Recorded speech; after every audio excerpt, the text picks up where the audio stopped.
There we are. We're on. Ladies and gentlemen, are you ready to play some D&D? Yeah! Welcome to episode 8 of the Starfall Collective. I am joined with my good friends. Dave Farrell, why don't you give everybody a little wave? You want to tell anybody about your art, about your passion, your dreams, your desires, where you've been, where you're going? I made some tulips. Nice. Can you show us one? Just loading one? Earlier. Well, maybe later. Maybe that'll be bonus content. Yeah. Next to him, for me at least, is Mr. Matthew Q. Talamini, the man with the plan and the pen. Matt, where can we find your stuff? Hi. You can find my fiction writing and maybe a couple other things at MatthewTalamini.com. Matthew,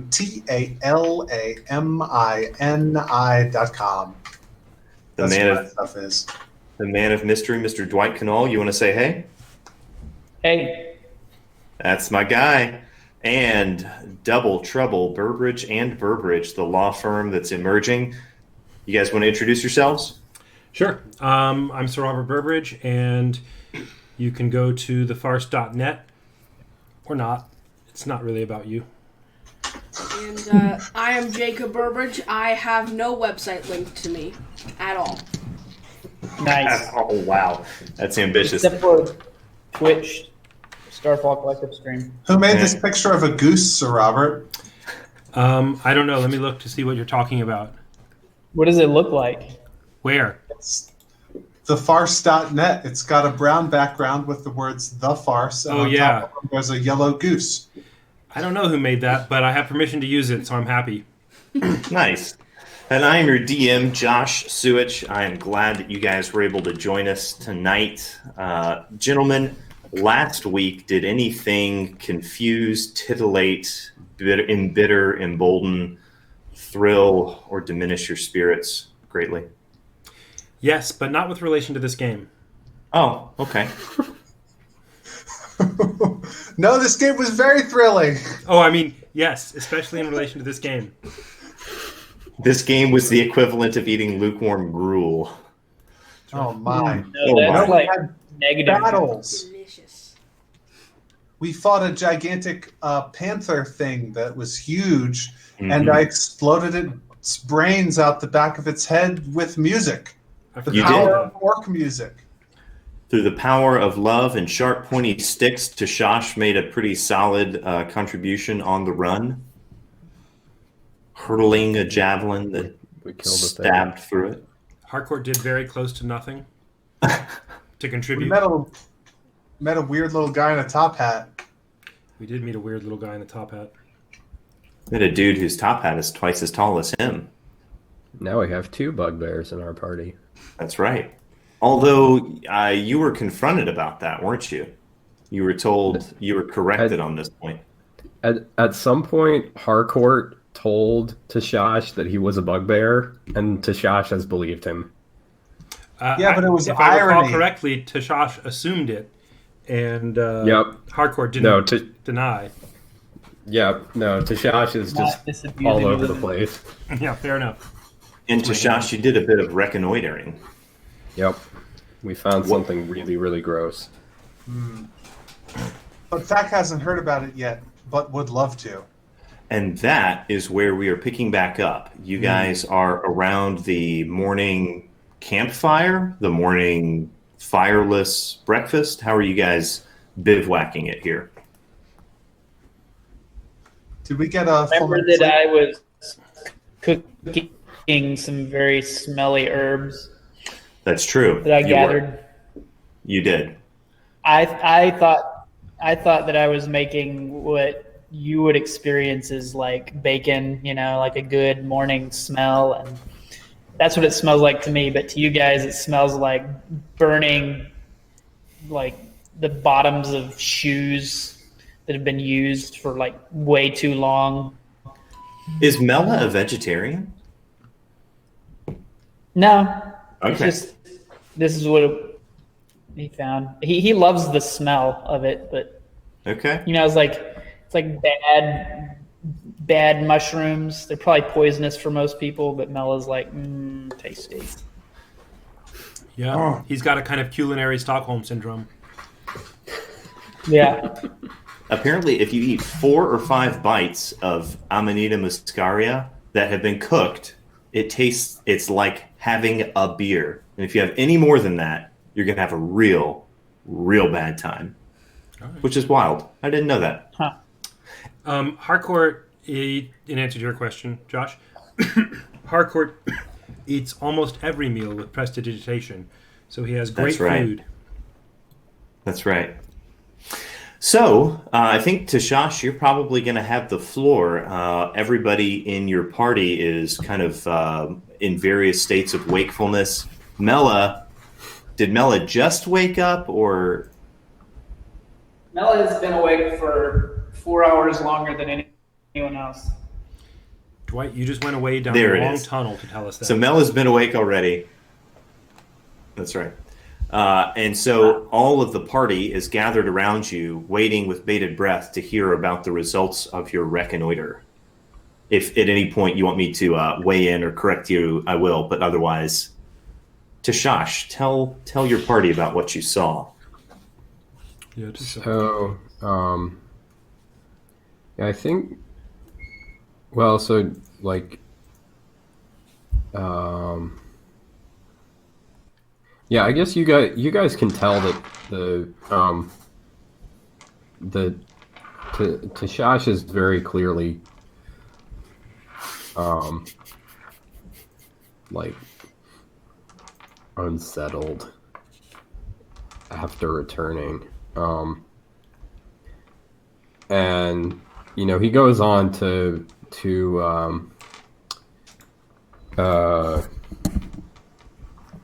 I guess just explain basically what he saw, that he found a camp just with a bunch of huts. There were these sort of abominations, kind of like the ones we found at the river, like reptile human hybrids and some pig human hybrids and some other weird stuff, and they're kind of running around butchering meat and eating stuff and just doing kind of menial tasks. And then he tells you about the altar, and Do you remember what they were bringing to the altar? butchered meat. Oh, not just meat. All the good stuff. Oh, and just like all of the parts, just butchered Chum. stuff. Mhm. Chum, yeah, Mhm. and in a giant wheelbarrow. And like he kind of, yeah. So like as Tashash gets to, he sort of, as he's getting to this part of the story, he just sort of slows down as he's explaining it. And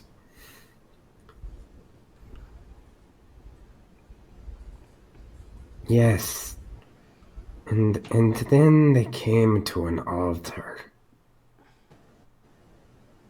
and there was a creature there.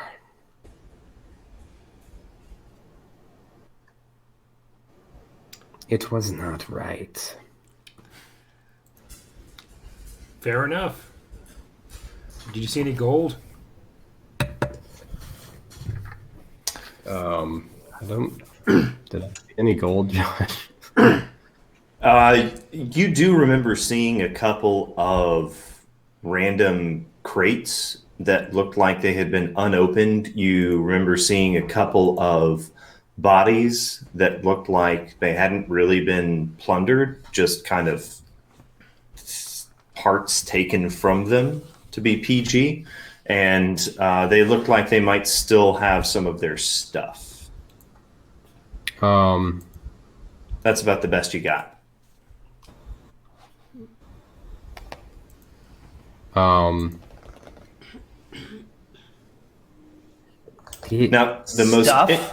the most interesting thing that you said was that you had a plan. Do you remember that plan that was beginning to hatch in your mind last time? Um, yeah, so his plan is pretty basic. But he suggests something along the lines of splitting. He wants to kill this thing, whatever it is, on the altar. He hasn't really told you guys exactly what it is yet, either.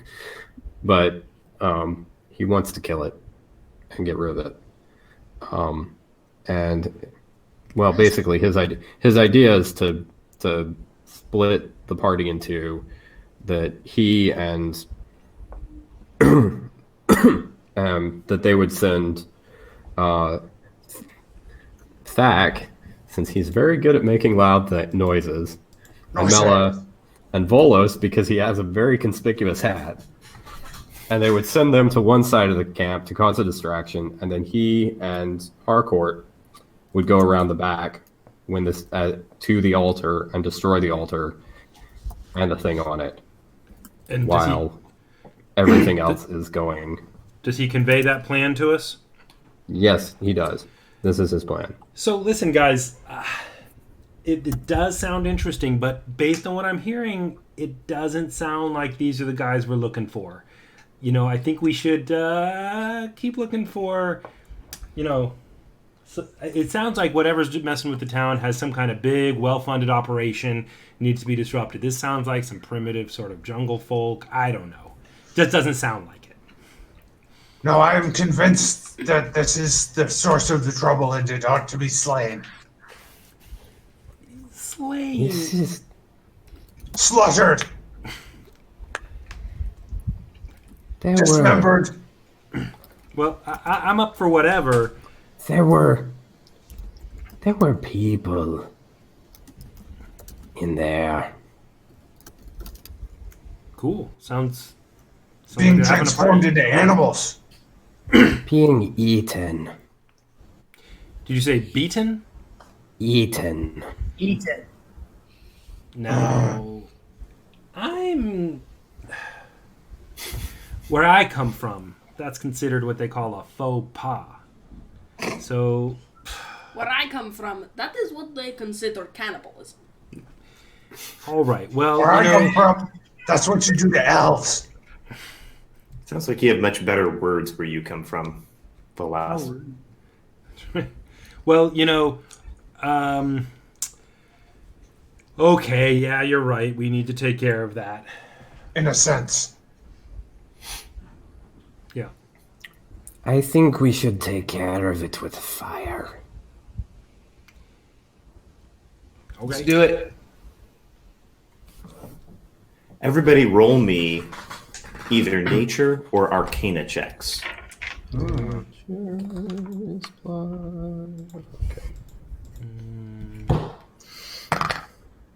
going to say this is a nature check. Natural 20. Natch. 12 from me. Okay. 17. 8 for me. Natural. Okay. Modifiers. Natural 5. Nice. I got a natural 2. Beat that. I mean, you did. Both prime, so enviable. Tashash says this to you with a very knowing look and seems to be extremely earnest and has a lot of conviction behind his voice as he says, with fire. And you guys all get the sense that it's probably a good idea. All right. So you break camp, gather your belongings together, and set out bravely and intrepidly. Harcourt, maybe, slight trepidation, but he puts on a brave face. Does Harcourt look stoic? Does he look blithe? Does he look concerned? No, actually, he has, I guess, racial trait of braveness. It's extremely hard to scare him. Okay, excellent. And Volas, you're kind of you've thrown your lot in with these hooligans who appear to be trying to do some good around here. Do you have a strong desire in your heart to do good, or are you just super, super curious about this weird, unspeakable aberration thing that the lizard man has been speaking of? Or are you going to go on your way? No. I think you all misunderstand. Volas doesn't exactly do feelings. Nice. He's Maybe more he doesn't. All of us are. Volas, what calculation has what are you calculating right now? What is your prime directive at the moment? Well, because I has fire spells and he wants to burn it with fire, I think that I should go. Excellent. Can't argue with that logic. Thack has already expressed a deep desire to burn. Mellow what? Need an elf. You need an elf. Said no adventuring party ever, unless they needed an archer. That's okay. So as you guys set off and begin heading north, you are just a few squares away on the Fujidome wetlands map. I'm going to zoom in just a bit here. Hang on one sec. Go ahead. Twitch has a network error. Okay. I don't know what that means. Or rather, I don't know. Following us. Okay. I reloaded guys the are- page. We're back up. Okay. You guys are currently on the right middle square of G17. And as you travel north, you find yourselves at the right bottom corner of, or at the bottom left corner of H15 on the east side of the river. You now know that you are about to enter into kind of a U-shaped canyon, not canyon. You're entering into a depression. The ground that seems to be veering off, down, lower and lower off to your right. And you can see through thicket and through thick fronds and leaves and trees and scrub a fairly large pond, small lake to your northeast. And to Shosh, because of your reconnoitering, you know that due north of you, on the northwest corner of that lake, is the encampment where you saw these aberrations and this altar. Okay. So They we're are going now a to break, mile from you. if we're going to break into parties, and it's going to be Thack and Mela in a party. Is that the Volas. idea? I was gonna say Thack and Mela and Volas. Okay. I think Tashash and Harcourt are probably the sneakiest of the bunch. Actually, Mela is probably the sneakiest. I have an 8 in stealth. Oh, Mela's extremely sneaky. well then. And we do seem to have an Uh-huh. idea Well, that fire is particularly effective against. I have an effective 8 in stealth.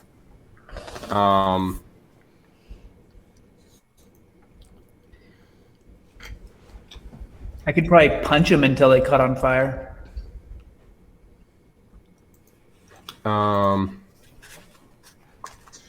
I think we need one of us in the either me or you in the distraction party. I think we need a tank.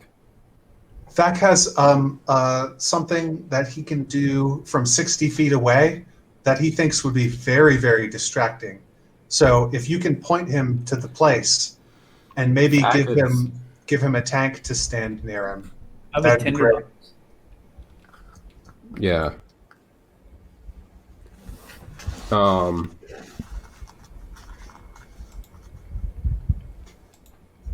So it sounds like what we need, guys, is Thack. It looks to me like you should head over with Volas and me and Lizard Man and Or the elf how guy. big is this encampment that we're assaulting? How big is it, Josh? So you noticed about maybe a dozen rough structures. Geographically. How many feet? Geographically, it's spread across the space of about maybe a quarter mile. Okay. Okay. Yeah, so I think what Tashash would do is direct one of the parties just to the opposite side of the camp from where the altar is. and just try to get the distraction as far away from the altar as possible. So we're going to be a quarter mile away. Yeah, I guess something like What that. if we said 200 feet instead? Is there cover that we can both be I in feel like cover? that's just drawing everyone to 200 feet away from. Yeah. I mean, a I mean, quarter like, mile I is want 1,500 this- feet. Sure, I'm happy for Thak is quite happy to do as the ranger suggests, who seems more strategically inclined than Thak is. Great. Harcourt, being ever interested hope in this pressing works. forward, says, "All right, let's do it. Let's go." So the parties who are heading to the west and the parties who are I'm heading to the already east aware. are what? Because the altar is to the easternmost side of the encampment nearest the lake. And if you want to lead everybody away, you would be leading them up to the northwest, towards the crook of the two rivers, towards the small delta. Okay. So who's going east and who's going west? What do you think, Dwight? Which way do you want to go? I mean, I can protect Thak. I know that he's afraid of things. So we're going Thak, Mela, and Volas. Volas, or just Thak and Mela? I would say put 3 in the distraction team. Okay. So Thak, Mela, and Volas are the distraction party going northwest, and Tashash and Harcourt are going southeast. Yeah. Okay. Great. Let's do it. So as you guys Sorry, hold on begin, one second. go ahead. Go ahead. Sure. Volas would like to point out something, saying, I would actually like to go with the Bernie McBurnerson part, because I has very, very potent fire spells, which do very, very potent fire damage, which do very, very potent burning. So the problem is, Lizard Man says your hat is very tall and distracting, and we don't want the attention. Fair point. Maybe you I could can give your also hat to the leave other the people. hat behind. He says he can leave his hat. If he leaves the hat, I don't see why not. Great. Maybe Okay. that's where the hat. Does that work for you, I'll wear the Lizard? hat. All right. Thak and Mela, you guys are on your own.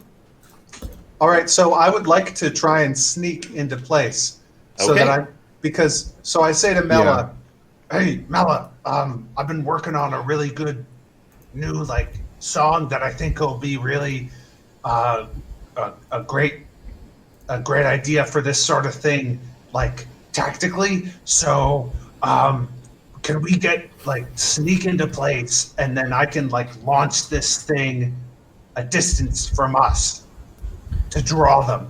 Now, do you want to be on the east side of the river when you do this, or do you want to be on the west side of the river?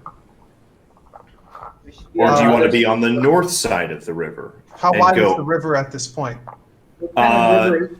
There's 3 sides. It Well, splits remember- at this point.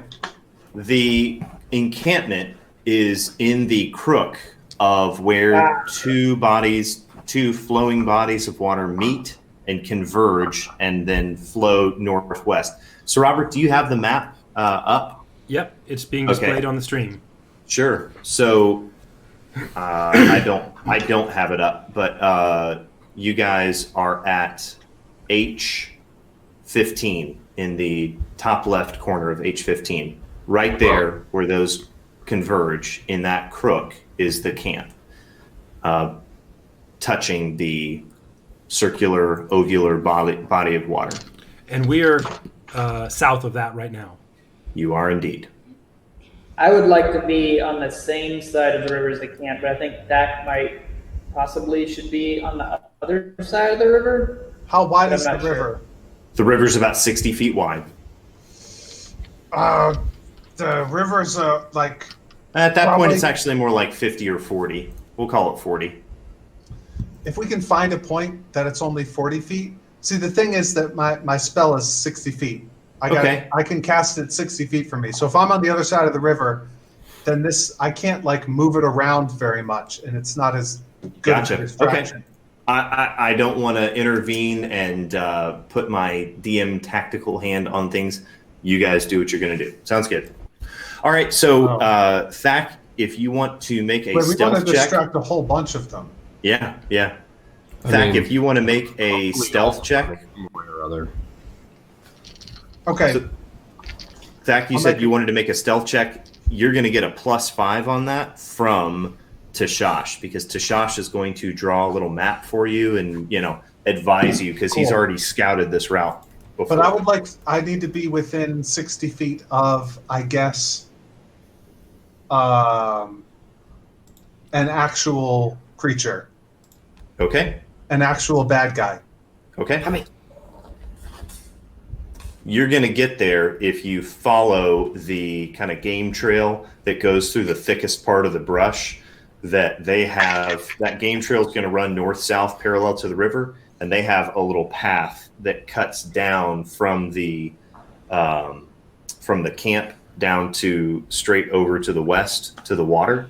And so if you want, you can lay an ambush there, or you can just get close to the encampment from cover in that game trail concealment. Well, Thak's stealth is going to be 5 plus 3 is his stealth modifier, plus I suppose 5 is going to be 13. Yep. All right. Mela, Mela, Thak, roll me some stealth rolls. I just did. Okay, what you got? 13, I just told you. Oh, 13. I gotcha. Okay. Very good. Mela? 26. Good enough. Wife back. At one point, while you guys are walking along, Thak steps on a branch and cracks it, and you immediately snatch a stick and toss it way far away and create another noise. And you're pretty sure that you've managed to create a diffuse soundscape. So you guys are able to sneak up and get in place. Do you guys have a plan for when all of this is going to go down? Or are you going to try to wait a certain amount of time? I think I'll try to give them just like tell them to get in position and wait. Well, they should wait on us because they'll see the distraction happen. Yeah, but Right. I'll tell them to, I'm guessing I can give them like a time estimate that I think it would take for us to get in position, because I don't want them going before we're ready. Okay. So is that good? Sounds good to me. Okay. Yeah. All right. All right. So I'm Tashash, gonna leave- Harcourt, Bolas, you guys need to give me some stealth checks as well. Stealth checks. Okay. I have invisibility, the spell, so I would like to cast that instead of stealth checks. My stealth is garbage, so. Okay. Does- 11. Okay. Weirdly. More low rolls. Maybe y'all should be a distraction for us. Maybe. All right. I got a 14. Okay. And Bolas. He went invisible. Invisible. Okay. Now, you're going to make that stealth check with advantage because you're invisible, but I do still need some kind of check out of you to know how good you are at just kind of walking along. Just don't roll a 1. Okay, that's 1, and not a 1, but that's the first one. What's your stealth? +2, so 10. Okay. Passable. The most average of rolls.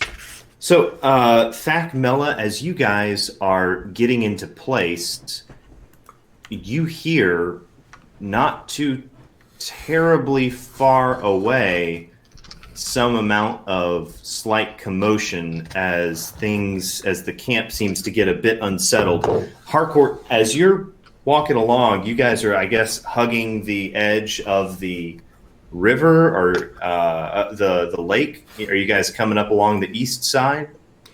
Isn't the so the altar's on the east side. Yeah. So yeah, we went to the kind of southeast and are coming up along the lakeside. Okay. So as you are walking along the edge of the lake, up ahead of you to the east, you see the water to your right all begin flowing that way very quickly. And it wasn't doing that before. And as you look farther down, you see that there is this kind of vortex beginning to form. And you notice that the water in the lake is beginning to drain away from the edge of the lake pretty quickly. And you notice that some of the abominations, aberrations that are closest to the edge of the lake are standing there looking at it, all kind of grunting at each other and looking around. Thak, Mela, make me a perception check with advantage because you guys are hunkered in, perfectly silent, and listening.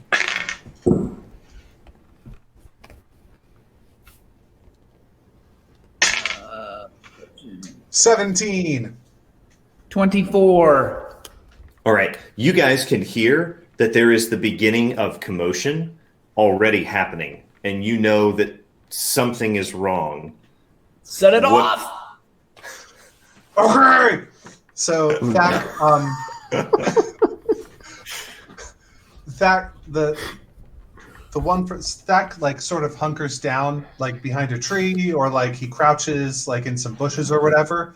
Okay. And am I 60 feet away from some?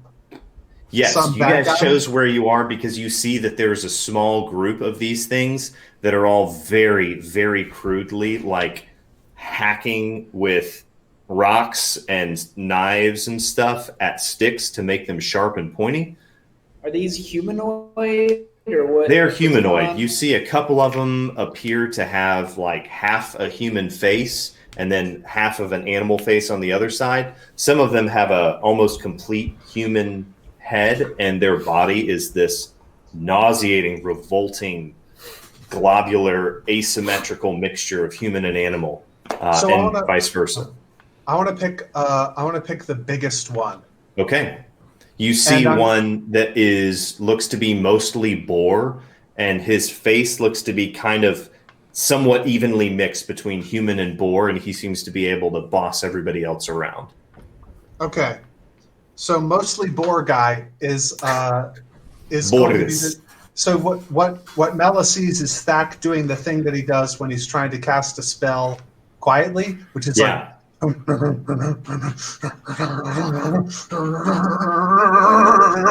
sort of like flipping out in place. Nice. And If anyone looks towards them, I want to jump out and get them to look at me instead. but Thak is like crouched down, while he's doing this, and he casts a spell called Phantasmal Force. Okay. And I craft an illusion that takes root in the mind of a creature that I can see within range. This is mostly boar guy. The target must make an intelligence saving throw. That's going to be a 13 DC for that intelligence saving throw. On a failed save, I create a phantasmal object, creature, or other visible phenomenon of my choice. Okay. He just misses it because he is so unbelievably unwise. Chance was on his side, but by this his is own intelligence. nature. Yeah. He's got a negative modifier to his intelligence. He I'm glad I rolled a picked the boar 13. guy. Yeah. Awesome. So the visible phenomenon is no larger than a 10-foot cube. It's perceivable only to boar guy. Okay. It has no effect. Oh no, is it undead? It has no effect on undead. These are. I'm going to say that it has an effect on Boris. I thought these were abominations. Yes. It's up to the DM. This spell has no effect on undead, so Yep, if I- it's okay. It has an effect on him. Fact doesn't know exactly what it is that they're up against. Anyway. The target can use its action to examine. It can use its action. It has Sure. to spend an action to do this, to examine the phantasm with an intelligence check against my spell save DC, which is 13. And if the check succeeds, then the target realizes that it's an illusion and the spell ends. Otherwise, it lasts for up to 1 minute. While it's affected by the spell, it treats the phantasm as if it were real. It rationalizes any illogical outcomes. Okay. And it can be hurt by it, which is going to be, I believe it's 1d6 psychic damage per round that it's Okay. being hurt. So what is it that Boris sees? What the boar sees is a gigantic 10-foot tall orc god called Gruumsh.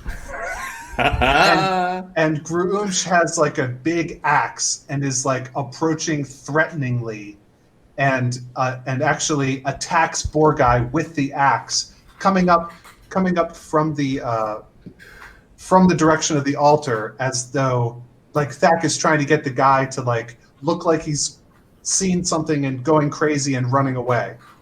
Okay. Sounds good. And so the other guys will be like, "What's up with him? He just went crazy." Okay, gotcha. So Boris jumps up and brandishes his weapon at the guy and probably just kind of slaveringly begins kind of rushing towards it, but then kind of cowers in front of it and just starts waving at it. And the illusion of Grumsh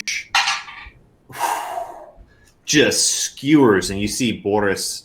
You see him reel backwards in pain and stagger to one knee as he takes 6 points of damage. It's actually psychic damage, but the target Perceives it as real. Experiences that as whatever would be realistic for the illusion. The mind makes it real. Excellent. I love it. I love it.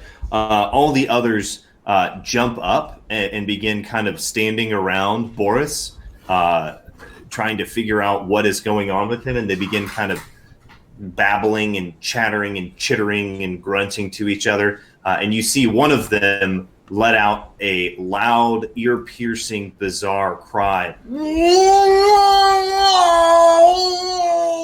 And it sounds like a baby crying and a pig squealing and an alligator roaring, and it's truly unsettling. Harcourt, Tashash, Volas, you hear this sound of a bizarre, wild person, animal thing. You hear that pealing out to your west, and a large group of these creatures that have gathered around the altar. About a third of them split off and go running in that direction. And the other two encircle around the altar and are facing to the east. And you guys see the water has almost completely drained out of the lake to your east. And about a few hundred feet out to your east in the bed of the lake, you see a large, bubbling, roiling cauldron of mud and water and steam, and you see a deep, angry red light glowing from within it. So there's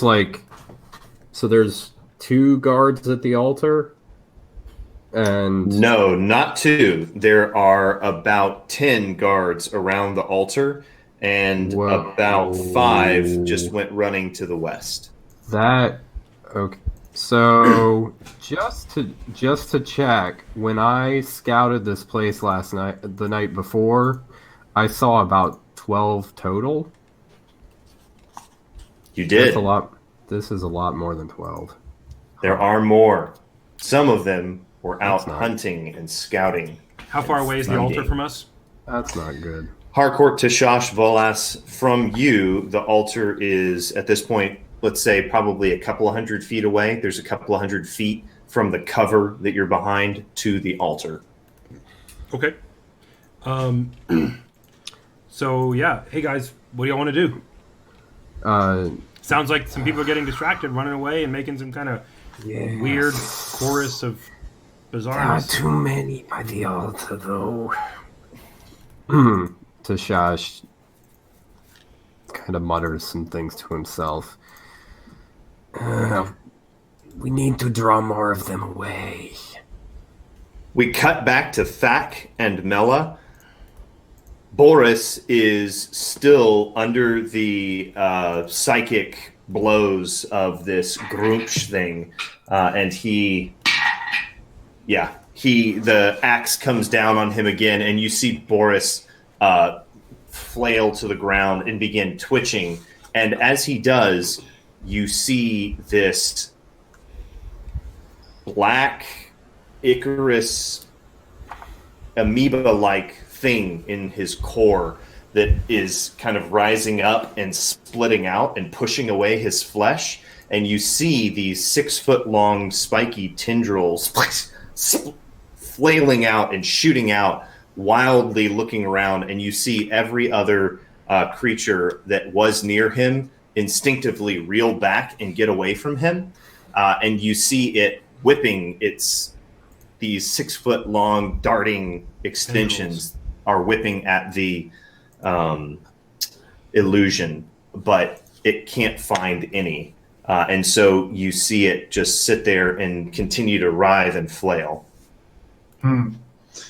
I sort of, Mela is sort of hiding near where I'm hiding, I guess. I could whisper to him. Okay. And Yes. I say, I was gonna like run out there and try to convince the rest of them that Grumsh was there, and like, you know, so that the one guy would be yelling, Grumsh is here, everybody run away, and then a half orc would jump out and be like, yes, Grumsh is here, and then they would be convinced. It would be awesome, but I don't think I want to go out there. That's really weird. What do you think, man? Cut back to Mela, what do you say? I say we go kill them all. How many are like in front of us? Cut back to Harcourt, Tashash, and Volas. You guys see this boiling, seething cauldron of underlit red water and mud and steam. And at this point, there's an entire, like that sphere of darkness, that 20-foot radius. There's an entire 20, 30-foot sphere of steam that is like the sauna at its max. You can't really see through it. And rising up out of the steam, you see this figure, and you see something that looks like it's in some sort of kind of samurai demon armor. So, Robert, I don't know if you have the image that you can put up. Yeah, let me load it in 1 sec. I colored it so you guys can see. But you see that he is emerging with the head of something in one hand and a reptilian acid green sword in the other. He appears to have some sort of weird plate disc armor with helmet with black horns coming out of it. And in the place of his mouth, you see some weird kind of void of fire and smoke. Oh, boy. Can I make some sort of, I don't know, like survival or perception or Make a history check. investigation or like just to I guess what I'm trying to figure out is like, well, one, like if I can get an idea of what's actually going on here, and also two, if like maybe like if I can figure out if running in there and trying to do anything at this point would be utterly suicidal. Okay. Well, Make me a history check. Harcourt, Tashash, and Volas. Sure, I'll do a quick one, but Harcourt's about to take action Okay. since he doesn't like waiting around too much. Jacob just rolled a natural 20 on his history. +6. I got a 19 on history. Okay. Volas, you work for a university. You are a man of learning and a man of books, and you just rolled a 20. Volas sticks up a finger and goes, "Aha! We may in fact be in luck. There is a chance that this gentleman will come to our succor, for we have found a hell judge on our side." or at least behind our cause.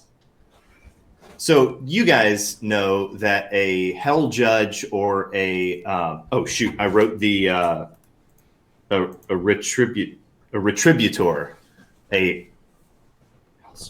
I'm sorry. I wrote this down, so it was going to be way more hardcore when I said the name. But this is a retributor of hell. This guy is a member of, don't think demons in the sense of hell where people go to get tortured. Think a creature of the plane of law whose sole purpose in existence is to bring retribution, rectification, and law to a place of chaos and law breaking and lawlessness. Harper says, yeah, on our side. Yeah. Exactly. He's a little nervous.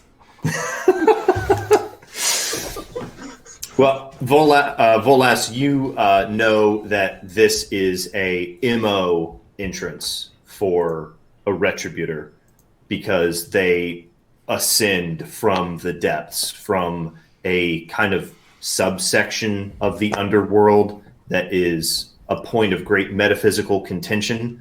Is it a physical location? Do they actually come from under? Do they live under the ground? Or is that just where their entrances come from? Because not many people get a chance to just kind of go home with them and take notes and report back. Cut back. Go ahead. How are the altar guards reacting to this? In part terror and part rabid, panicked aggression. They all seem to be kind of running in circles around the altar. They seem to have pulled back even closer to the altar. And you see that slug thing rise up, and you see where it had just a simple slug-like face. It peels apart, and you see 5 different kind of flanges of mouth open up, and each one is lined with razor sharp spikes.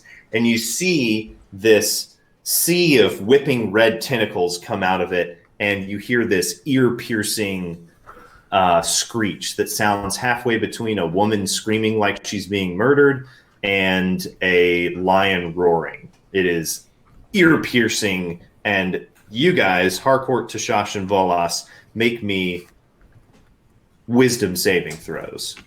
Had to remember. Whoa. Okay. Is this against being frightened? Yes. Okay. I think I rolled a 9. Okay. Let's see. I have advantage on this. Okay. So let's see. 18. Oh, I got a 2. Hey, that's better than a 1. It is. All right. Sorry, tell me those numbers one more time. I was thinking about something else. Tashash, 2, Volas, I got a 9. 2. 9, and Harcourt, you said you had advantage? 18. And you got an 18. Harcourt, you stand your ground. Tashash, Volas, you guys both find yourselves gripped with fear. And Afraid for of the what? moment, what's that? What's the object of their fear? This slug creature. Okay, great.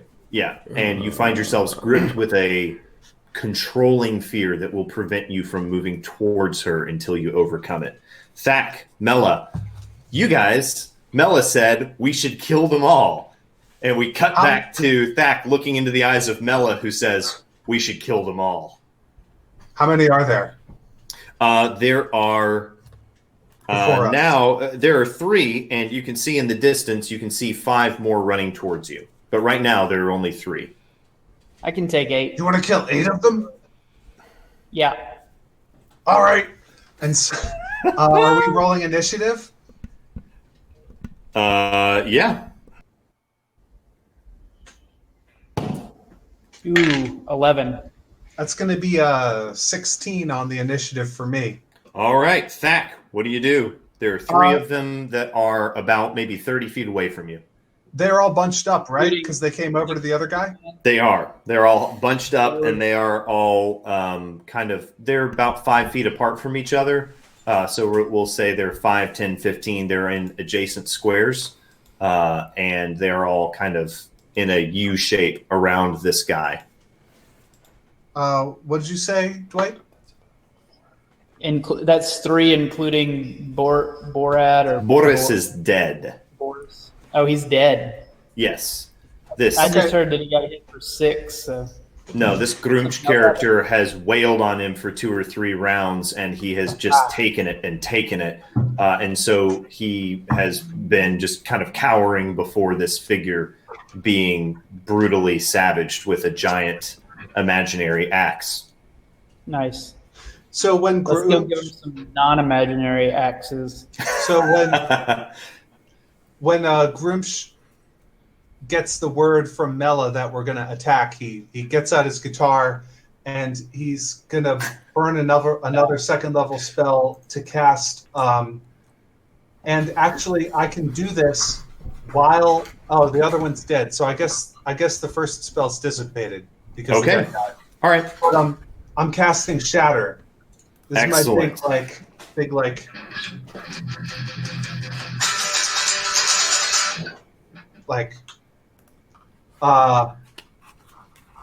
each creature in a 10-foot radius sphere centered on a point must make a Constitution saving throw. They have to beat a 13. Okay. Constitution saving throw. I should be able to get all 3 of them in my 10-foot radius sphere. You're not going to like this, but all 3 of them rise up and shake off. All 3 of them rise up and shake off the effect of your spell. Okay, they take half damage. Okay, all right. They do not damage. take the full brunt, but give me the good stuff. It's going to be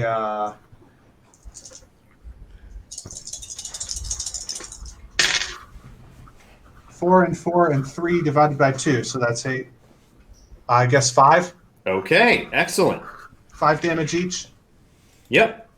Wunderbar. All 3 of them look pretty messed up. You look like you have dealt a serious blow to them. These guys don't look like they've got a ton of hit points. Okay. Mela, what are you doing? I would like to close the distance to the nearest one and strike it. Okay. Roll me that beautiful bean footage. This will be second. I need to figure this out. Unarmed strike. Unarmed strike. Okay. So yeah, I'm not hitting him with my shillelagh. I'm just hitting him unarmed strike. Okay. But I would like to do my 3. Flurry of blows. Yes. Is that yes? Okay. Okay. Oh, so that's actually 4 because I get 2 attacks every time, and then flurry of blows. I spend a key point. Right. Sorry, I'm gonna get this nailed down. But You should do an attack so first, and then decide whether to use a key point based on whether you kill the thing or not. Well, yeah. I guess I'll do that. Because you're I'll probably just going to attack. kill it when one hit. we'll Let's see what happens. 1 attack. Oh man, this is the worst dice. I even have light. That is a 6. Pretty sure it has this tiny little dot underneath it. Yeah, but you add your hit DC. Right. Plus 8 is 13. That hits. These things are not wearing any armor. That hits. Okay, so damage is 1d6 plus 5. 6 damage. All right. You punch it, and you see this shockwave of energy go ripping through it, and you see its body kind of experience the shockwave in a way that kind of twists your brain a little bit because you think that there should be bones in places that apparently there aren't. But you see a spray of pus and blood and ichor come out the opposite side of the cavity from where you punch it, but it is still alive. Okay, so I will use my second attack for that action. Okay. Against it. Sure. 22. That hits. Actually, their AC goes up by 10 after you hit them the first time, so that's just... I'm just kidding. Another 6 damage. I'm glad I have that +5 because I'm that's rolling okay. real good. The second time, so you...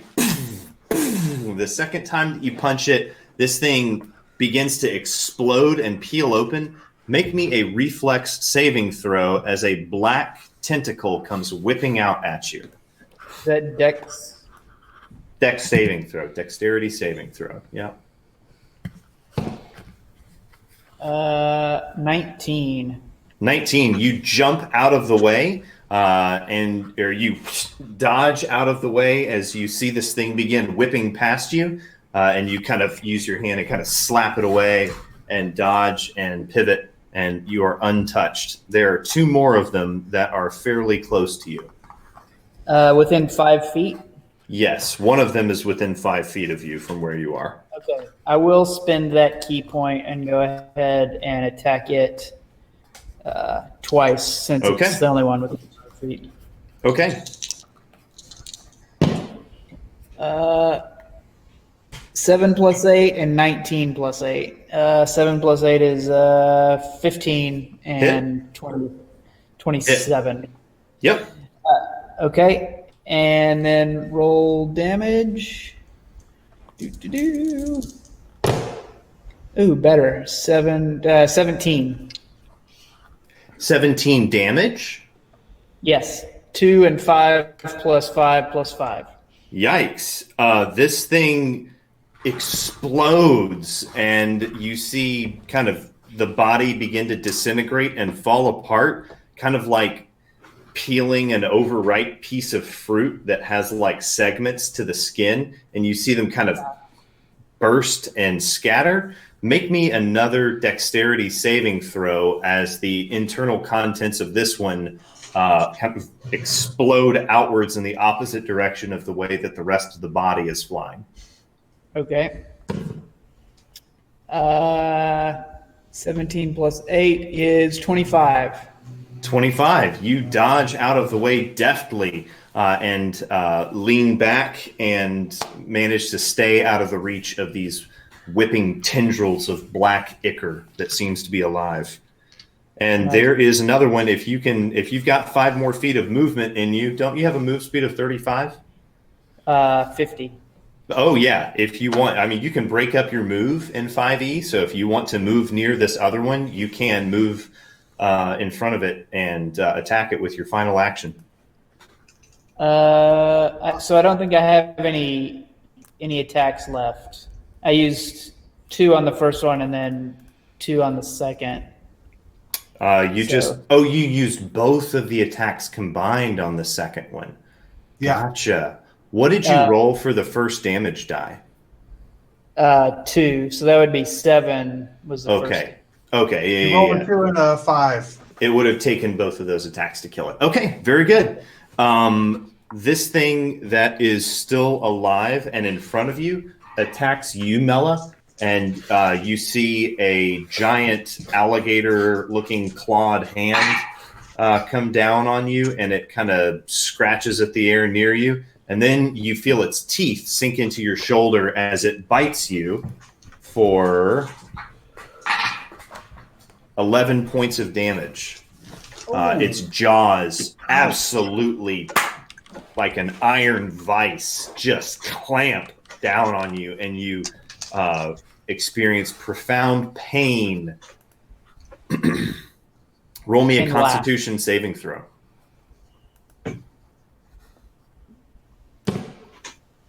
That sounded like you dropped a medicine ball in the middle of the gym.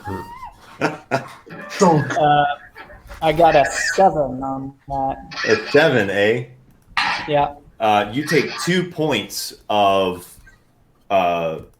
just biological, bacterial toxin as you smell this, like it makes you gag, the smell of rot and filth and death that resides in this thing's mouth. Okay, that was 2 points of damage. Yes, just 2 points of Okay. damage. Yep. Got it. Cut to Harcourt, to Shosh, and Volas. You see this Hell's Retributor. Gosh, Retributor. Thank you. That's it. I put the accent on the wrong syllable. Retributor. Hell's Retributor. That was the cool pronunciation that I sat there and practiced like 8 times earlier. So I was like, this can be really cool. I'm going to get it right on the first time. And I did. You see the Hell's Retributor with this head in his hand and this sword kind of dragging behind him as he marches forward through the muck at a slow pace. It's going to take a couple more rounds for him to get up to the edge of the altar. What do you do over the next couple of rounds? Will the lizard man So, and the to strange Shosh? man stop being paralyzed for fear? Will Harcourt come to the rescue and, more importantly, find great riches? Find out after the intermission. Are we out?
Volas, Tashash, Harcourt, you find yourselves in the face of, gripped with fear, in the face of something terrifying. But over the course of the next couple of rounds, you are going to have the opportunity to try to shake this fear that currently grips you in the bowels. Roll me 2 back-to-back wisdom saving throws to see if you can shake off this fear that currently has you rooted to the spot. Oh, Bash. that first one was a critical fail. It was a 1. A 1. Should I even bother with the second one? Yes, this is not it's not an attack where you can critically fail like that. You simply make 0 progress towards getting over it. All right. The second was a 13, 14. 14 total? Yeah, Okay. for the second one. Yep. And Volas, did you manage to overcome? I rolled a 12, so. You got a 12 and a 7. Okay. Everybody is in here with me. All the dogs. Okay. So Tashash and Volas, you guys are both still rooted to the spot. You needed a 15 to get over it. What was that? Can I run away? You can. You absolutely can. Tashash is going to stealthily withdraw. Okay. How stealthily? Huh? How stealthily? Do I need so? If you Should want I to make a roll? withdraw with stealth, then make me that check. In the meantime, Harcourt, Tashash, Volas, why don't you guys roll me initiative checks? I got a 16 for the stealth check. Okay. And Harcourt's not afraid. So Okay. Initiative is 16 for initiative. Okay. and 11. But I'm Okay. also not. And Volas? I was dashing at breakneck speed, and I tripped and got a 7. Okay. Nice. So Tashash, you managed to withdraw with a 16. Harcourt, is your passive perception above a 16? No. And Volas, is your passive perception above a 16? My passive intelligence is a 16. No, it's not. Okay, so you two, the gnomes suddenly find themselves alone. Harcourt, you find yourself completely alone because Volas is invisible and Tashash has disappeared. What do you do? Kids today. All right, how far is this altar? It is currently, did we say about 60 feet? Is that I don't what we remember. said? Yeah, let's say that it's about 60 feet away. Great. And there's, you said, what did you say, like 10, 8 guys around it? Yes, since it's there are 10 guys surrounding. There are 10 of these creatures surrounding this altar. Most of them appear to be bunched up on the eastern side, in between this enormous white, flailing, writhing, arched up creature that appears to be about 10 feet long and is currently whipping tentacles out of its mouth another 8 feet. And something? this, what's that? At something? No, right now they're just kind of whipping around in the air because this Hell's Retributor is about maybe 60 feet away, marching up the marsh. Great. Harcourt is gonna, I'm guessing that, or you tell me, the guards. You said they were kind of bunched up because they heard the screeching from Thak's direction and the thing from the lake on the other side. The ones that heard Thak ran in his direction, and the rest of them appear to be primarily focused upon this threat that is marching on their deity, their master, their whatever. Sounds good. What's the distance? Not the distance. What's the terrain between me and the altar? Flat ground, grass, a little bit of mud, but not difficult terrain. Okay. Harcourt's just going to bolt straight for the altar. Okay. So you can. Do you have the dash action as a rogue? I think so. Everybody has the dash action. Okay. So you can spend your, but do you get to do it as a bonus action? Is the question. It's your action. Basically, you get to do your movement again as an action, and that's called taking the dash action. Right, but I thought that there were some classes that had the ability to do that as a bonus action instead of as an action. Maybe, I don't know. Okay. Maybe Sir Robert does have that. Yeah, give me 1 second. I'll look. I read something about it called. Hold on. Cunning action. That's right. You can take as a bonus action dash, disengage, or hide. Nice. So yes, I can do that as a bonus action. Yep, there you go. So if you double move, you can get. If you move once, then you've still got your action and bonus action. You'll be 30 feet away. If you move twice, you can come up around the back side of the altar where there's only one or two guys, and you would be able to get in there and attack this thing with maybe only one attack of opportunity. Is movement? Sorry, just help me understand. Running is an action. No. Okay. Movement is an action. No.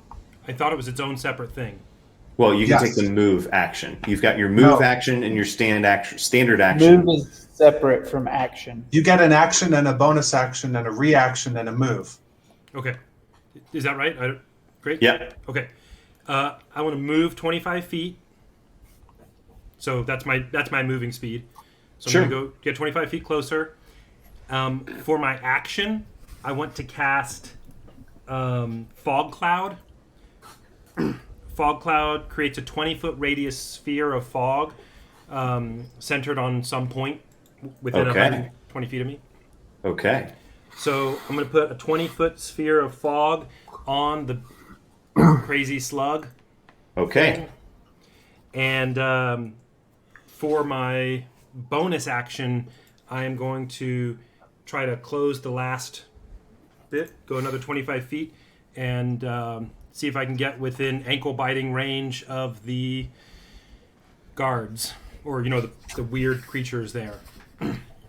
Okay. So, in other words, Harcourt runs, running fast. As he runs, casts a spell. It creates a 20-foot sphere of thick, heavy fog that obscures everything. It says the area is heavily obscured.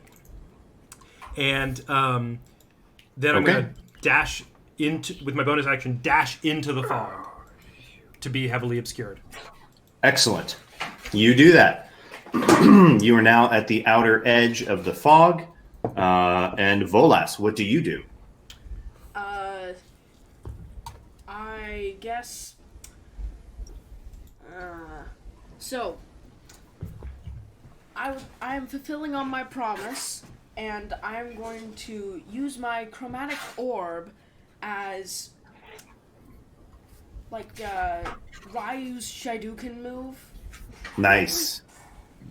Just a fireball straight at the multi-tongued monstrosity. So you're still terrified, right? Yes. Okay. How does that So affect you it? can't move closer, but you can do that. Got it. Okay. I just didn't know the mechanic. And because I took the spell sniper feat, the range is 180 feet. Nice. Nice. So, Do that. it's +6 to hit.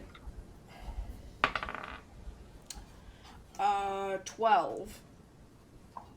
A 12 to hit the creature, a ranged spell attack against the target. Yeah,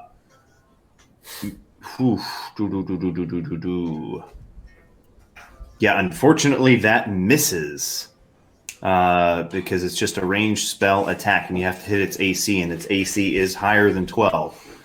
So whatever weird voodoo this thing has got going on in its pale, slimy, studded flesh, it appears to have withstood the impact of your chromatic orb.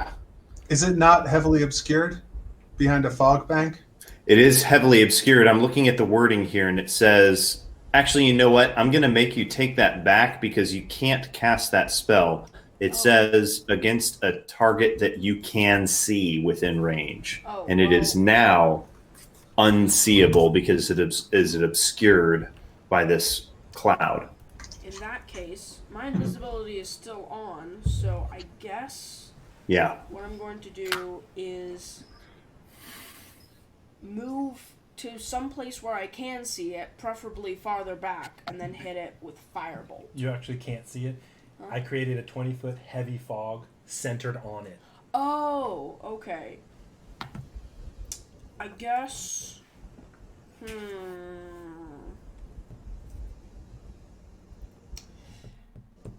Can he see other targets? Can I see any other targets? You can see a couple of these creatures come like at the edge of the fog, and so you can see them. Could he target the altar Foot. itself? Ooh. Yeah, you know where the altar is, so if you're just targeting an area, you can target the area within the fog. Hardcore Alright. calls no burnsies. Oh. But why? Dad! I guess. Actually, wait. Because I don't have the thing that I want to do, which is a Ryu flaming punch.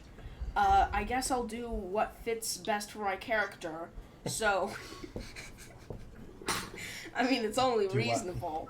So, part of my character is whenever I get really scared of something, I just reflexively take out my notebook and start taking notes about whatever.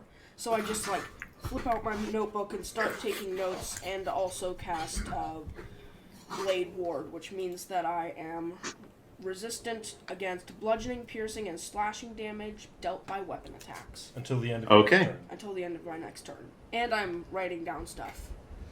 Excellent. Okay. And I'm invisible. Uber protected.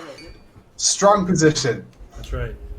Thak, Mela, you guys have 5 bad guys that are running up on top of you. I'm going to roll for initiative to see where they fit relative to you guys. And it looks like they are after you. So you see these 5 guys coming at you, and you're going to have the opportunity to intercept them before they get to you. Is there not one of our assailants close by? Who Yes, yet you're right. remains One alive? of them is damaged with 5 hit points of damage, and is still on his feet and in melee combat with Mela. Or at least very close to. He's about 10 feet away from Mela. So Thak is going to slide his guitar backwards, draw his sword, bonus action. I think you can do that as part of your move action. Okay. I have a 30-foot walking speed. Am I 30 feet away from... You're less than 30 feet away. Guy You that's can move still up to standing? him with your sword drawn. Yeah.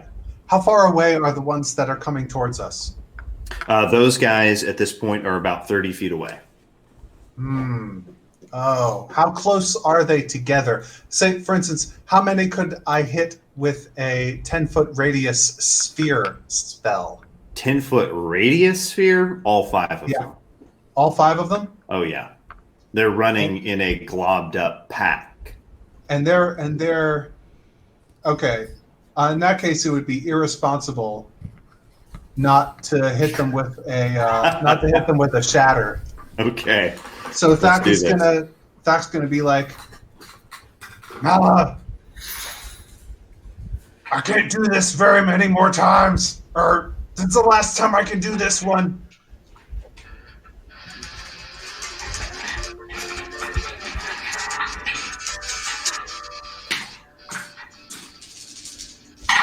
And he blasts them with his biggest attack. They're going to have to succeed at a 13 DC Constitution saving throw, or take They- half damage. They don't. So here's the damage that they're going to get from that spell. It's going to be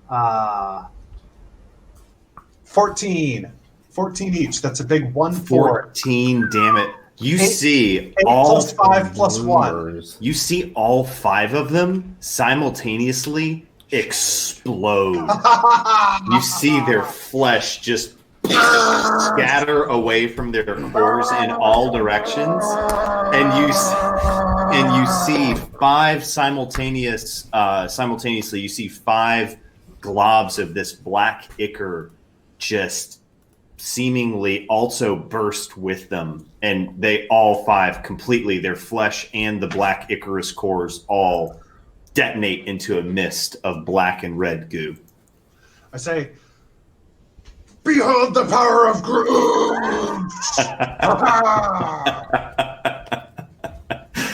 Oh, I love it. I love it. All right. Well, that handily circumvents that entire round of combat. We cut back to Harcourt, Tashash, and White still has Volak. to kill the one that's near him. Oh, yeah. I'm sorry. Mela, it's your turn. Jeez, Christ. I will move over towards it and give it a good whack with my fists. Excellent. 18. Hits. 6 damage. That is the 4th time I've rolled a 1 on damage. That's the worst. Nice. I need some different dice. And for your second attack? Is it still alive? It is still alive. Okay, I will hit it again. This time I'm going Or to whatever hit passes my for alive in these parts. shillelagh Okay. with both hands. So Okay. maybe a D8 will not roll me a 1 on damage. Got to hit it first. 17 plus 8 is 25 to hit. Enough. You hit it. Okay, what does 8 look like? That's the 2 pyramids. Yeah, I got it. Stuck I got together. it. What are these dice? What? What does your D8 look like? Oh, never mind. Yeah, I understand. It is the 2 pyramids. Dwight is a titan who rolls 2 of the pyramids of Giza globbed together Nice. for one of his die. 5 plus 5, so 10 damage. You explode this thing. You see its flesh ripple and flay away from this core. Make me a dexterity saving throw as the black core left behind whips out at you. So I'm expecting this, so I feel like I should get advantage, but I don't know if you're... Yeah, those feelings don't really contribute as nearly as much to the reality of the situation as you might hope. But anyway, which one is that? Dang it, 6 plus 8. Whatever 6 plus 8 is. 14? 14. You manage to slip by and you see this black tentacle. You feel it brush within an inch of your face, and you feel this kind of burning static electricity sensation in your face as it goes past you. And roll me a, let's say, Arcana check or Nature check. They're the same for me. Those are both intelligence, right? Yeah. Yeah. 12 plus, plus 0. Yep, 12. 12. Okay. The camera cuts to Tashash, who is sneaking through the grass away from the fight. Tashash, what are you doing? Does he need to roll again? You Yeah, do. should Make I- me a wisdom saving throw. Okay. Two. That's a 13. 13 total. Man, Yep. dingo. You are Nope. still just grip. Your lizard brain has overridden every other impulse. And My you're lizard currently brain is saying that this is not safe. No. That's his not- whole not brain, safe. guys. Yeah. That's his whole That's- Whole brain is the lizard brain. Yeah. Tashash is, I mean, so I don't know. What do you think? Like, I think, well, I don't know. I'm not sure if Tashash would if he's just like go back to camp. Just go back to the place where we started today. Get away from all this. Or if he'd like be like, I'm Now, in you don't stealth. have to run away. You can freeze if you find yourself in profound conflict. You just can't go closer to it. Yeah, well, so the I mean my role I've been so I know this is a game, like I know this is an in-game effect. The I'm the like the lizard folk, um like lizards are described as having, you know, like they don't have like emotional fear in the way that, you know, like people do. They're not like, oh no, like they react in like instinctual like survival. You're saying the fear isn't attached to Paradigm. an idea. Yeah, that they're well, that like the way what he's seeing is this is a very, very, very dangerous thing, and I need to get away from it. Right. Like in a self-preservation, like, you know, survival instinct mode is on. So what I guess what I'm not sure if he would just like book it away, or like once he, you know, like if he knows that he's like in strong stealth mode, maybe he would like stop and just observe.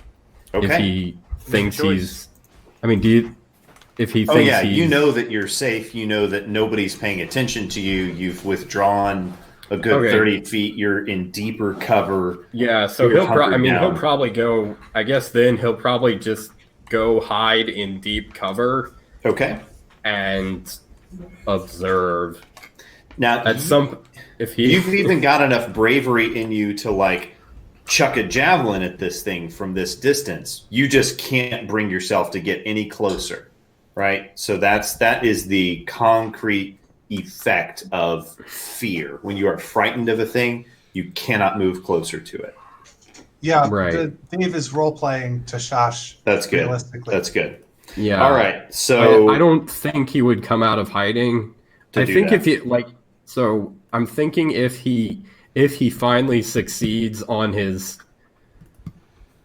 like breaking the roll, he'll probably come out because he realizes that nobody else ran away, and he's like, "What is wrong with these dingoes?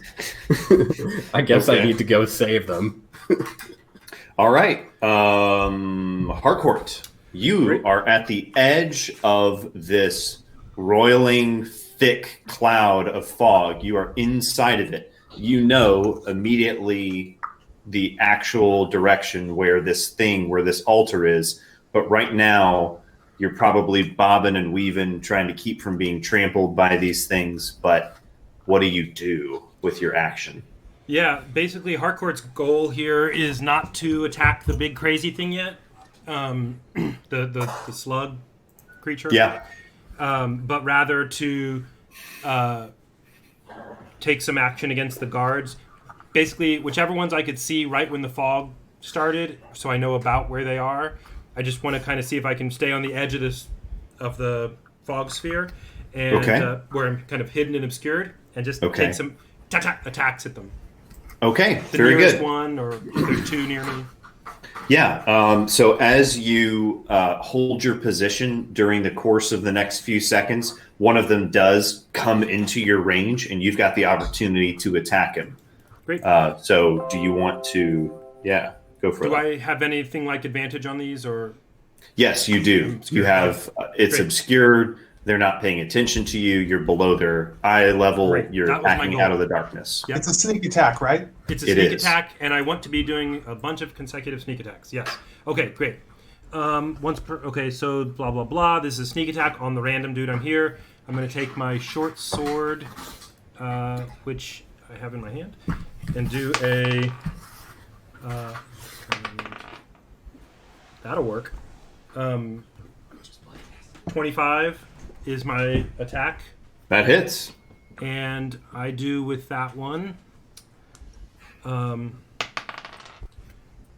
9 plus, let's see, an extra 2d6 for the sneak attack. 9 plus 5, 14. Okay, yeah, you murderize this guy. Unfortunately, you also are going to have to make a dexterity saving throw as you, through the darkness, see this. At the last second, you lunge out of the way as this black tentacle comes whipping at you. Okay, did that guy die? He did. Okay. Dex saving throw. Yep. 20, but not natural. Okay, you do it. It comes flying at your head, and you kind of whip your head down, and it goes flying over you. Yeah. Okay. Man. Okay. And then I have 2 weapon fighting. So since my previous weapon was a finesse weapon, I want to make another attack. If there's a guy near me, there is. or if I can, the thing that lashed at me. If it's too fast, that's fine. But if I could slash it as it goes by, either way. You want to attack the thing that just whipped at you? Harcourt doesn't exactly care. He's attacking everything. That's his goal, his kind of position. But yeah, the thing. There is that whipped at me another is one really that's close. coming up behind you. That'll work There's too. another one that's coming up behind you. So as you pivot, you have the opportunity to shank him as well. Okay, let's do that. And that's sorry, I don't have. Let me get my weapon. There it is. That is a 21, That hits. and that does 1d4 plus 5. 8. Okay. And then for my bonus action, because I have whatever it's called, naturally stealthy or something like that. Yeah. Oh no, not naturally stealthy. Something in here that lets me, on my bonus action, hide. I'm looking for the cunning action. Yes. Yep. So I'm going to try to be basically re-hide myself in the fog. Okay. Do it. Roll me a stealth check. Okay. With advantage because you've got natural cover from the fog. Yep. Sounds good. That was a 1, which I don't have to take because I'm lucky that way. Woohoo! So my first one on the advantage was an 8, and the other one also was not, and is a 9, so 16. Okay. You are hidden for 16. Very good. Okay. Volas, what do you do? All right. Rolling against the theorization. 19 plus who cares? I succeed. All right. Anyway. Excellent. You shake off this fear of this thing and find yourself in full rational possession of your faculties. What do you do? Is he aware that I ran into this big fog thing? I believe he saw you. Okay. I didn't know if that was like, if he couldn't pay attention. But... I put away my notebook and pen and whatever. And I would like to... I'm still invisible, so I would like to go into the fog. And where is it? It's not... Is it this? I think it's this one. Alright, and I would like to cast Earth Tremor while I'm relatively in the center of the fog. So, Nice. cast Earth Tremor. Wait, sorry. You can't quite make it into the fog. Oh, You'll be about 20 feet away, but you're invisible anyway. okay. Well, because I'm invisible, I'm not gonna make any attacks per se. I'm going to... Okay. I'll just hurl Acid Splash randomly into the fog. Crud. Awesome. I love it. How much damage does Acid Splash do, and in what radius? 1d6 right here. It does 1d6 acid damage, but if 2 targets are within 5 feet of each other, it hits both of them. Choose 1 or 2 target creatures you can see within range. So it'll be one of the bad guys on the outskirts. Yeah. I'm going to say that acid splash is this is an orb of acid that you're throwing. Yep. Okay, so it's not going to rely upon you seeing them. It's going to be somewhat random, but you know where the heaviest concentration of these guys are, and you've got pretty good odds. So I'm going to do a little bit of DM magic math here to keep it going. Hey, this is a Dex saving throw. 14. Or take half damage. Okay. Or take 1d6 acid damage. Yep. Roll me some beautiful acid damage. Roll me a d6, and let's find out how much 2 of these guys take. 5. Good. Nice. Excellent. Sounds like Zelda music. Yeah. You smell a nasty, nasty smell as the acid begins to eat away at the undead, at the aberrant flesh. I'll let you know. Okay. Oh boy. So I think you guys don't really see this, but a couple of these things come charging out towards this retributor, and he swings at them. Does Tashash see this? Tashash does see this. Tashash, you're probably the only one who does. Re-roll this one. Sorry, I've got a dice rolling. Yeah. Yes, you see him slice at both of these creatures, and he slices them both apart, and you see him roll those again, both of them. Okay, you see him lunge back with the first, and with the second, he reaches out to grab this tentacle of darkness. And Tashash, you see him suddenly, you see that arm go black and rigid, and you see these black crystals begin to grow all over his arm, and you see him throw his head back and howl, and you see this gout of flame and ash and soot come belching out of his mouth. And you see him freeze in place as he screams in anger and pain. Cut to Thack and Mela. You guys now have 0 bad guys alive near you, and a nice long hall of several hundred feet to get over to where these guys are. To get over to a giant ball of fog. Yeah, so you guys just heard this enormous eruption of fire and belch and anger, and you see in the distance this dome of fog and this kind of smoke and fire rise up on the far side of it. Thack's going to say, "Did you hear that? What's going on?" We should head that way. It seems like that's where the action is. Okay, let's go. And as we're going, as we run, Thack wants to.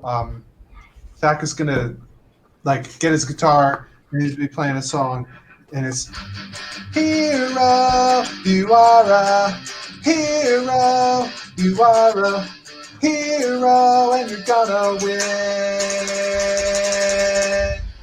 And then he touches Mela, and this is the heroism spell.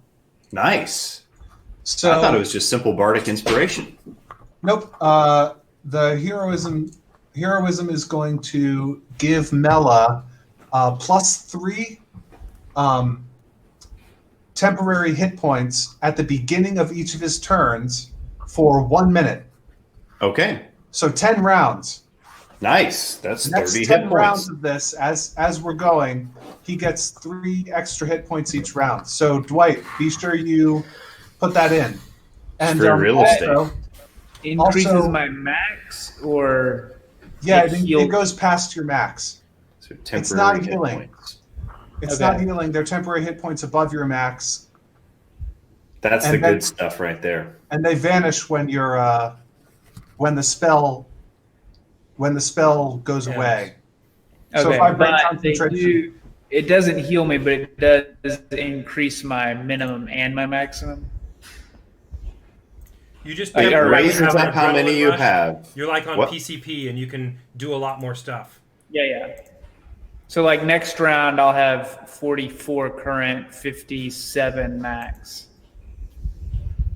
I don't know. I don't think it has anything to do with your max hit points. It just increases your hit points past your max hit points. It's on top of whatever you have. Yeah. And Next then they round, get burned through first when you get hit. you'll So keep your just keep in 54 mind- max, and you'll have 2 more, or whatever he said. But what we're saying is that at the end of a minute, 30 hit points are going to disappear from him. Yes, but only the temporary hit points. Okay. So this cannot make him lose any real hit points. Gotcha. If he has 20 hit points and 30 hit points max, the temporary hit points are calculated completely separately from his max hit points and his regular hit points. We'll Okay. figure it out as we go. Sounds good. All right. So you guys. Oh, no, there's one more effect of this spell, which is that Nice. he has bravery. He's immune to being frightened. Nice. Okay. That's probably going to be useful. Oh, I see. There's a separate temp hit point management. So there we go. Oh, nice. Yeah, use that. And Thak, I added 3. Thak is going to do that to himself as well if I get 2 actions while we're running. You have. I'll tell you what we're going to do. We're going to fast forward 2 rounds for you guys, and then we're going to cut back over to the guys on the other side and do 2 rounds for them as well. So that's good. So we're taking the dash action, I guess, Yep. to get over there. See, I'm going to say that because you guys are only making a dedicated full-on run, you get halfway there because you guys are both heroes and you absolutely put on anime boost speed. In fact, make me both athletics checks to see if you can eke just a little bit of extra speed out. I am Remember, powerful. put your when it arms comes to behind you as athletics. you run. 20. That's going to be an 18. Oh, yeah. Oh, absolutely. I got 22, but it was a natural 20. Nice. So, Mela, you think for sure you have just left Thak in the dust, seeing as how he's wearing boots and leather and is carrying a large 20-something pound, guitar and with a pack on his back. No, he is right there, dead even with you, and you guys are sprinting at heroic speeds and find yourselves halfway there. We cut to Harcourt, to Shosh, Volas, to Shosh. Roll me a wisdom saving throw. Quick question. Can I cast protection from evil and good on myself? Yes, you can. Can I do that before I have to make this throw? Yes, you can. Huzzah! I wish I'd thought of this sooner. It's okay. Your lizard brain, which is your whole brain, was rather preoccupied. Alright, I'm casting protection from evil and good. This... Aberrations, Celestials, Elementals, Fey, Fiends, and Undead. Creatures of those types have disadvantage on attack rolls against me. I can't be charmed, frightened, or possessed by them, and if I'm already frightened, charmed, or possessed, I have advantage on Good. saving throws. Good. Then do this with advantage. Yay. That was a misroll. It doesn't help. I got a 12. A 12 total. Yeah. Oh, no. Tashash continues to hide. Get to Shosh. Casts the spell upon himself and proceeds to cower. Harcourt, what do you do? He feels the need for extra protection. The guy right next to me. Are there 2 people I can attack? Yes, you are hidden and braced up against the edge of the altar, and you see a guy come in range going past you. Great. I want to. I don't know. So as a part of the fog thing, I'm assuming I don't know if I'm continuing to attack the same person or not. I'm just lashing out. Yeah. I'm just letting you know that that's where Harcourt's Sure. thinking. Okay. So I'm going to attack Oh, the. you know what? In fact, the same guy that you attacked the first time is still near you. So if you want to finish him off, you can continue to attack him. Sure. Yeah. Okay. I'm just going to take every opportunity to attack whoever's near. So let's go with him first. I'm going to do a. Sorry, my short sword on this guy, which is a 24. That hits. And I'm going to do 7 damage. Nice. You kill him. You slash away and you kind of open up a big chunk of the middle of this thing. Make me a dexterity saving throw as one of these black tentacles whips at you. Okay. 10. 10 for the dexterity saving throw. Yeah. Man. Okay. Well, let me roll a d6 here. Take some damage there, buddy. Yeah. Okay. One of them lashes around one of your ankles, and you experience a level of pain and wrongness that rivals anything you have felt before as you feel these crystals begin to grow through the tendons, through the bone. You feel your ankle joint and the lower part of your shin begin to swell and expand and grow with these black crystals as you take another, sorry, I have to let somebody roll for this. Here you go. You take 7 points of damage as the tissue in your leg begins to lacerate and shred, and roll me a Constitution saving throw. Okay. 17. Nice.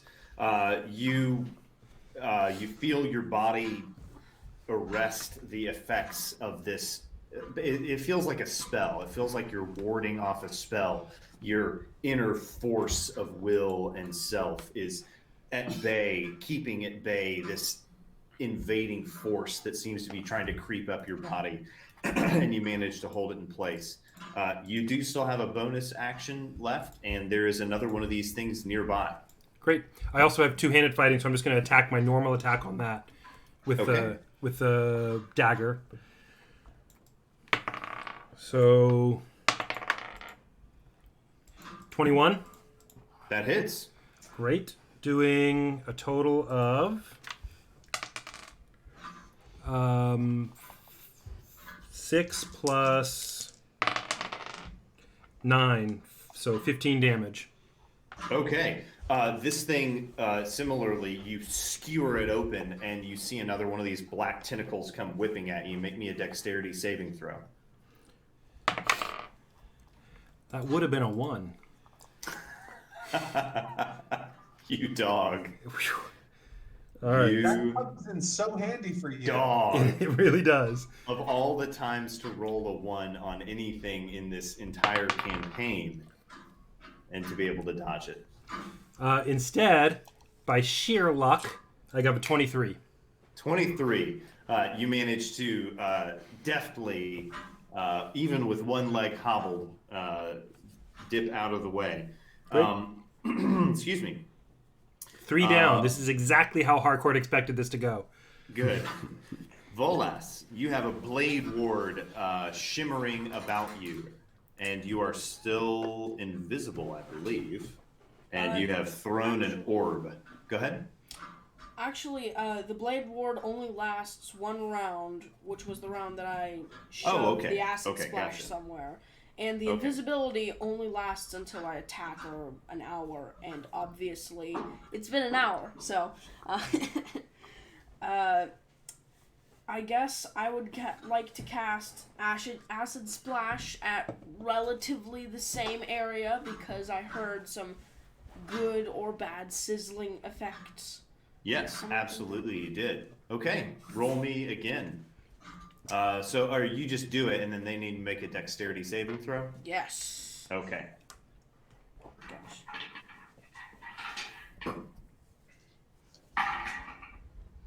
All right. Yeah, no, they absolutely managed to absorb all of it. Roll me some beautiful damage on that acid splash. Well, which die did you just throw? There it is. Oh, 6. Nice. Not too shabbily. Excellent. You, the smell of roast, rotten, melting flesh fills your nostrils even a little bit more. This Hell's Retributor charges forward with his blade, and you see him charge into the fray. You see Tashash. You see this figure disappear into the. No, we see him. We see this figure disappear into the fog, and you guys see a arc of ichor and darkness come kind of flinging up out of the fog. Thak and Mela, and you. Yeah.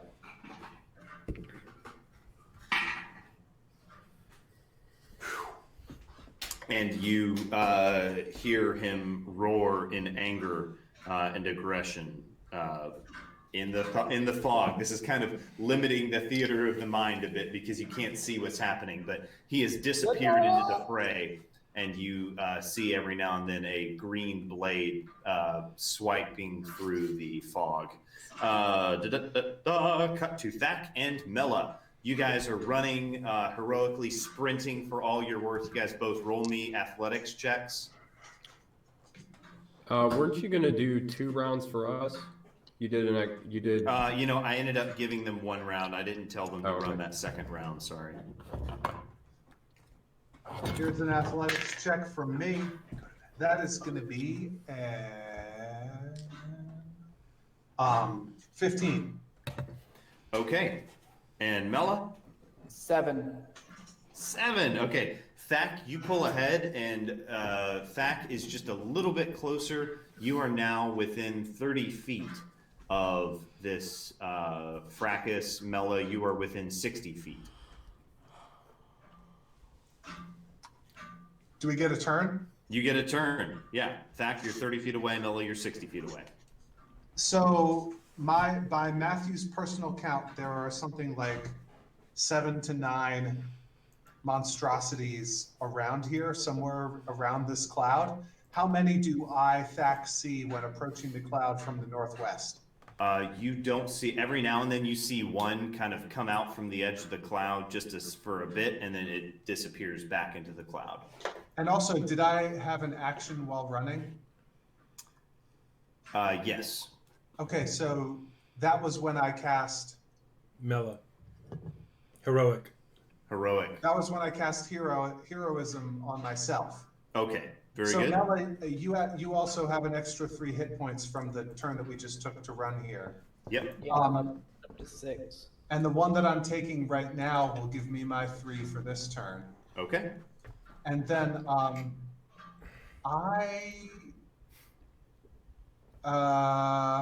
you hear the same otherworldly clanging that you heard the other day in the swamp coming from the depths of the earth.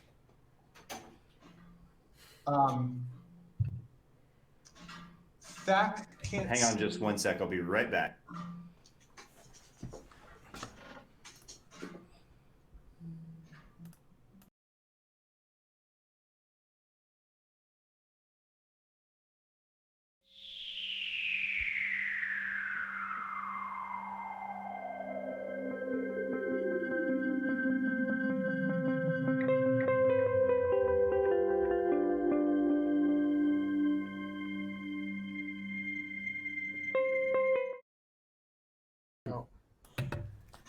Fear is the mind killer.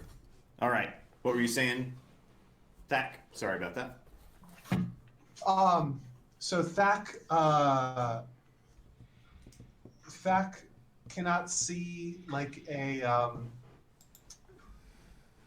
I'm going to need a ruling on this. The message cantrip says, you point your finger toward a creature within range and whisper a message. The target and only the target hears the message and can reply in a whisper that only you can hear. I can cast the spell through solid objects if I'm familiar with the target and know it is beyond the barrier. Magical silence, 1 foot of stone, 1 inch of common metal, thin sheet of leather, 3 feet of wood, blocks the spell. The spell doesn't have to follow a straight line. It can travel freely around corners or through openings. Range is 120 feet. I want to try and message, like I'm seeing like a green sword waving around. Yes. Inside of this fog. Yes. I'm going to point my finger at where a creature holding that sword would be. Sure. And I'm going to attempt the message cantrip. Okay. And say something to them. Okay. And they can respond in a whisper to me. Okay. This takes my action for this turn. Sure. And it's Thak is going to say, "Hey, who are you? What's going on?" Do I hear anything in return? Oh boy. Brixilor, and I am here for vengeance. I mean, we probably can't have much of a conversation in one round of combat. Can Thak say something back? Does the spell allow you to do that? You could Have shout. a conversation back and forth? No, I guess not. I guess it's just one message and then one reply. But you Okay. could shout. Mela, I guess it's your Yeah. turn. Uh, You're 60 feet from all this. I would like to get closer. Close to you. I would like to fling myself at full speed, which at walking rate is 50 feet. Okay. 50 feet will get you to will get you about 10 feet away from the edge of the darkness. Do you have the dash? Do you have the ability to dash as a bonus action? I think monks might be one of the other. No. Well, you could take your action. You could take the dash action. Yeah. Yeah. Which And you would can take up get your into action. the thick of the fight. I'll just dash into the cloud. All right. Mela disappeared. Tashash, you've got a front row seat for all of this. You've seen you've seen this giant 7 foot tall demon armor thing go wading in. You've seen Mela go running in, and now you see Thak standing at the edge of it, and Harcourt has disappeared into it. Volas, are you inside of it as well, or are you standing just outside the fog? I think I want to be on the edge of the fog. Yeah, I think you're standing at the edge of the fog too. So, Tashash, you see Thak and Volas standing at the western and southern edge of the fog's sphere, and everybody else is inside the fog Thunderdome. Volas, quick question: how long is this spell going to last? Which one? The fog. Oh no! Harcourt. Sorry, Harcourt. How long does this fog cloud last? An hour until I decide otherwise. An hour. Okay. Wonderful. Well, it is. And I'll just. Is What's it helpful that? for me to tell you my intention? I mean, is it bad or good? Your intentions are a thing that will surprise us and be Great. revealed in the course of events. But it is 10:30, and I think that some of our party members are dangerously close to turning into pumpkins, sleepy pumpkins. So we should probably put a pin in this battle for tonight, and when we come back, we will open up with Thak the Thunder. Well, actually, who just went? It's Tashash's turn now. It's Tashash's turn now. Okay, so Tashash. Write is it it- down. Okay, I'm making a note. I'm putting a giant star next to Tashash for turn order. Okay, well, everybody, we are so grateful that you have been able to join us tonight as we get literally into the dark and stormy fray of battle with forces of evil whose magnitude we have not yet comprehended. But hey, we're a brave party and we jump in there anyway. Guys, I can't wait to see how you deal with part 2.